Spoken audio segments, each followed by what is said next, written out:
The man stepped out before first light, boots sinking with a dry crunch into the packed snow.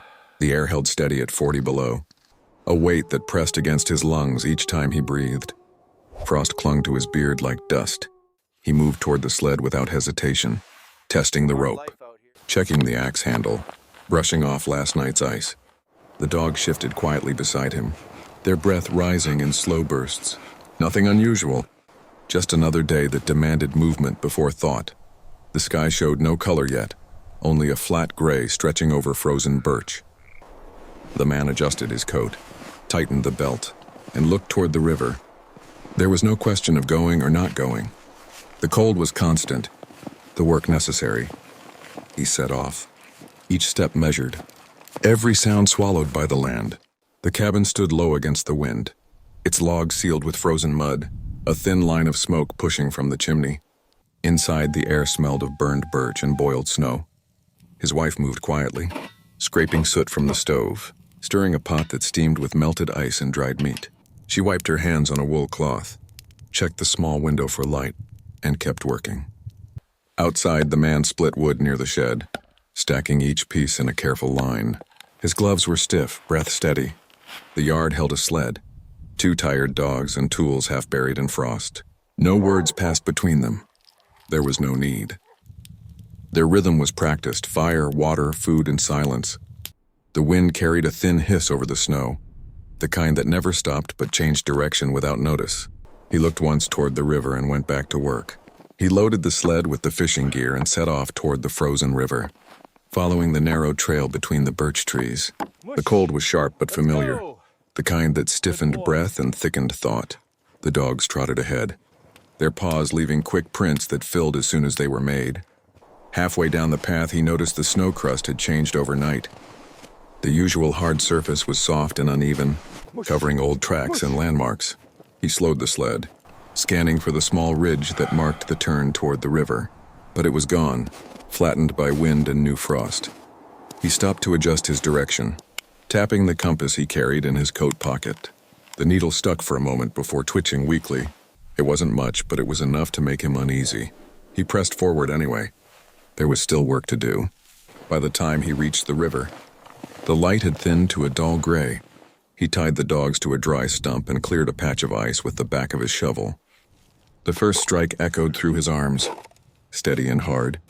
He worked without pause until a dark circle of water appeared beneath the frost. He lowered the line and sat on the sled runner, waiting. The silence pressed close. The bait hung still under the ice, unmoving. Time dragged. He rubbed his hands together, but the feeling was fading. Frost gathered on his cuffs and along the inside of his sleeves where the damp had crept in. An hour passed.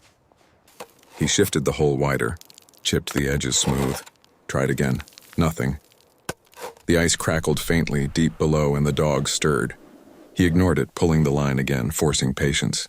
The cold had no mercy for waiting men. The fishing line went tight for a moment, then snapped without warning. The sound was small but sharp, like dry wood breaking in the cold.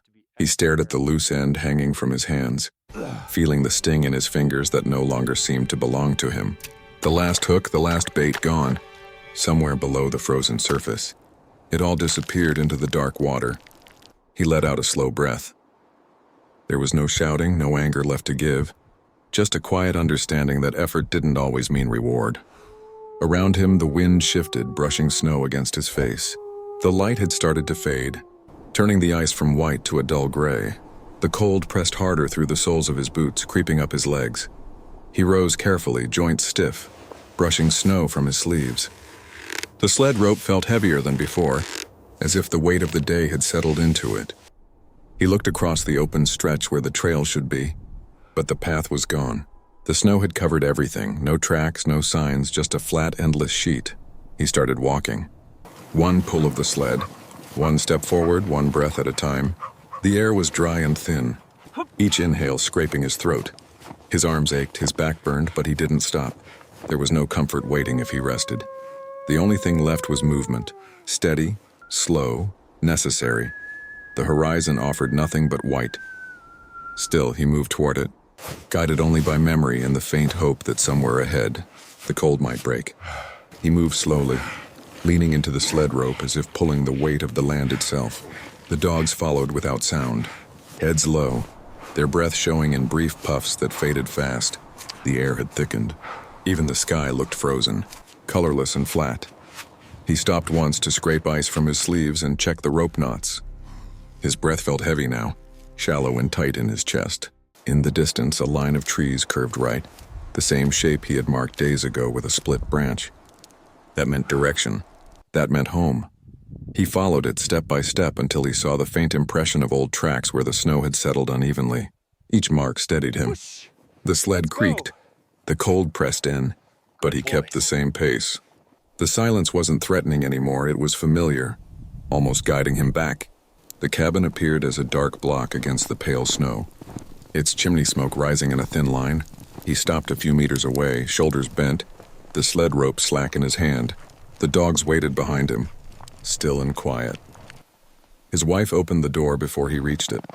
Warm air spilled out, smelling of smoke and boiled water.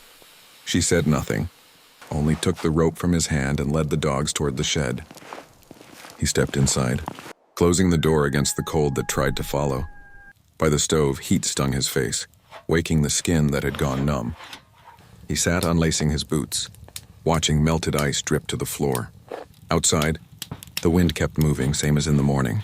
The cold was still there, waiting, unchanged. He breathed once. Steady and slow, the day beginning again, only quieter.